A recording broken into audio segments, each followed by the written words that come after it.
রাশিয়ার পররাষ্ট্র মন্ত্রণালয় স্বল্প ও মাঝারি পাল্লার পারমাণবিক ক্ষেপণাস্ত্র মোতায়েনের ওপর দেয়া স্থগিতাদেশ তুলে নেয়ার ঘোষণা দিয়েছে। সোমবার দেয়া এই সিদ্ধান্তের জন্য ন্যাটোকে দায়ী করেছেন দেশটির সাবেক প্রেসিডেন্ট ও বর্তমান জাতীয় নিরাপত্তা পরিষদের ডেপুটি চেয়ারম্যান দিমিত্রি মেদভেদেভ। একমাত্র স্মার্ট সিটি বসুন্ধরা, আধুনিকতায় এক ধাপ এগিয়ে।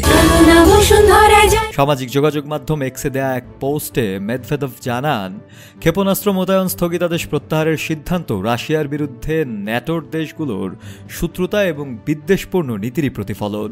তিনি আরও সতর্ক করে বলেন, এটি একটি নতুন বাস্তবতা যা রাশিয়ার প্রতিপক্ষদের মেনে নিতে হবে এবং ভবিষ্যতে আরও পদক্ষেপের জন্য প্রস্তুত থাকতে হবে। তবে সে অতিরিক্ত পদক্ষেপগুলো কী হতে পারে সে বিষয়ে তিনি বিস্তারিত কিছু বলেননি।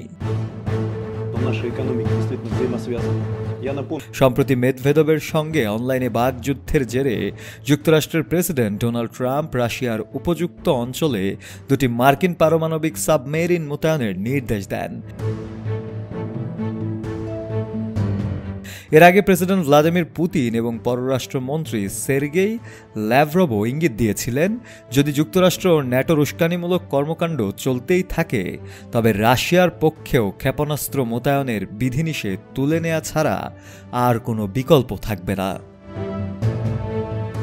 শফেল মাওলা, কালের কণ্ঠ।